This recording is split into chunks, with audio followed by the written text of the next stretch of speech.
Praise the Lord. ஆண்டவராகிய இயேசு கிறிஸ்து நாமத்திலே வாழ்த்துகிறேன்.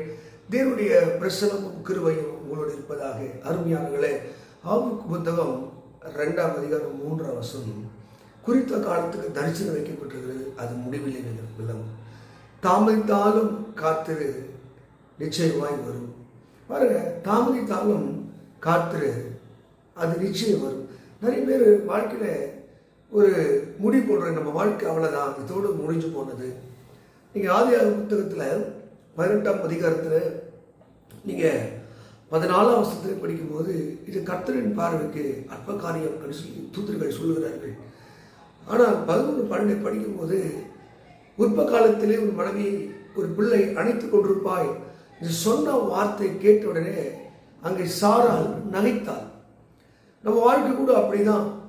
யாருன்னா தேவன் நல்ல அற்புதங்களை செய்வார், நன்மையான காரியம் தேவன் செய்வார் என்று சொல்லும் போது நம்முடைய காலத்தையும் சூழ்நிலையும் நினைத்து இது எப்படி நடக்கும், இது எப்படி சாத்தியம் என்று நம் நகைக்கிறவர்களும் இதை குறித்து சிந்திக்கிறவருமாய் இருப்போம். அதுதான் நிச்சயமாக வரும், அதை தாமதிப்பதில்லை. தாமதித்தாலும் காத்திரு. அப்போ தாமதிப்பு ஆண்டவர் ஒரு ஆசீர்வாதத்தை நமக்காக வைத்திருக்கிறார், ஒரு நன்மையை வைத்திருக்கிறார். ஒருவேளை அந்த காலங்கள் சூழ்நிலைகள் தாமதமானாலும் அவர் சொன்னதை, தான் செய்ய நினைத்ததை நிச்சயமாக செய்ய முடிப்பார். ஏசாயா 55 நம்ம வாசிக்கிறல, தேவனுடைய வார்த்தை வெறுமனே திரும்பாதான், தான் அனுப்பின காரியப்படி ஆகும்படி செய்வாராம். ஒருவேளை நீங்கள் சோர்ந்து போயிருக்கலாம், வயதாகிவிட்டது சோர்ந்து போயிருக்கேன், பிள்ளைகளுக்கு திருமணமாகலையே, குழந்தையிலேயே எவ்வளோ காலம் நான் காத்திருப்பேன் ஒரு வேலையை கேட்கலாம். ஆண்டவர் யாக்கோபின் சிறையிருப்பை திருப்பும் பொழுது அது சொப்பனம் கண்டதை போல சூழ்நிலைகள் மாறும். அற்புதத்தின் தேவன் அவர், அதிசயத்தின் தேவன் அவர். கண்ணீரை அவர் துடைத்து களிப்பாக மாற்றுகிற தேவன். அவர் வாயிலிருந்து ஒரு சொல் வந்தால் அது வீணா ஒரு நாள் அந்த தரையில விழுவதில்லை. சோர்ந்து போன மனமே, கலங்கி போன மனமே, கர்த்தருடைய வார்த்தையை கேளுங்க. அவர் சொல்லுகிறார், தாமத்தால் காத்திரு, அது தாமதிப்பதில்லை, நிச்சயமாக வரும். அவர் தான் சொன்னதை செய்கிறவருக்கு நான் உன்னை கைவிடுவதில்லை என்று ஆதியாகமம் 28:15 வாசிக்கிறோம் அல்லவா. இன்றைக்கு ஒரு காலங்கள் தாமதிக்கலாம். யோசித்து பாருங்கள், 38 வருஷமா அவன் அந்த பெதஸ்தா குளத்திலே காத்திருக்கிறான்.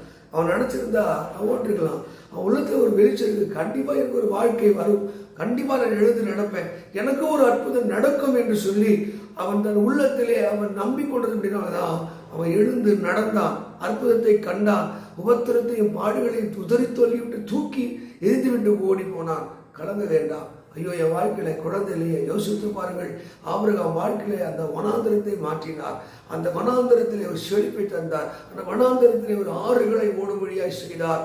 உங்க வாழ்க்கையிலே அப்படியே செய்யும். பல வருஷமா வியாதி கிடந்த, 38 வருஷம் வியாதி கிடந்த, ஐயோ என் வியாதிக்கு ஒரு முடிவில்லையா, நிச்சயமாகவே முடிவு. உன் நம்பிக்கை வீண்பா, நீ நம்பி இருக்கிறல, நீ காத்திருக்கிறல, உன் தேவன் உன் சிறையிருப்பை மாற்றுவதற்கு அவர் வல்லவராக இருக்கிறார். அவர் தளர்ந்து போன கைகளையும் அவர் தள்ளாடுகிற முழங்கால்களையும் பலப்படுத்துகிறவராக இருக்கிறார். நிச்சயமாக வரும். அவன் உன் நம்பிக்கை வீண் போகாது. அவர் அதினதின் காலத்திலே நேர்த்தியாய் செய்கிறார். பிரசங்கி 3:11 வாசிக்கிறோம்.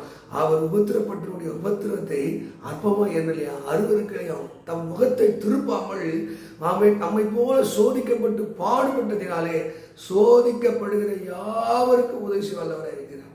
லூக்கா சுவிசேஷம் 13ஆம் அதிகாரத்திலே 11ஆம் வசனத்திலே அங்கே 18 வருஷமா நிமிர முடியாத ஒரு கூனி, அவன் வாழ்க்கையில ஒரு வெளிச்சம் வந்தது, ஒரு நிந்தை மாறினது, கண்ணீர் மாறினது.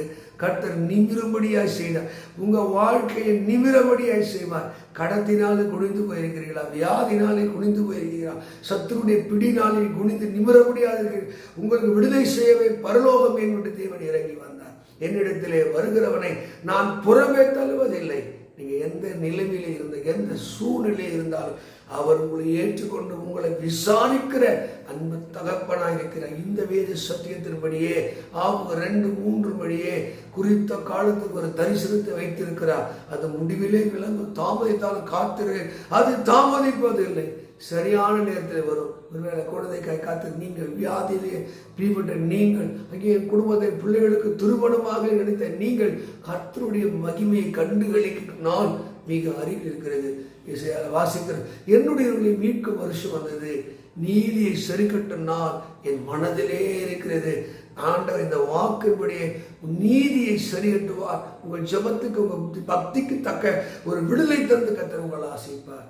ஆவுக்கு அங்கே 2-3 வசனத்தின்படி தேவன் உங்களை ஆசீர்வதித்து சிறையில் போய் மாற்றுவராக. God bless you. God bless you.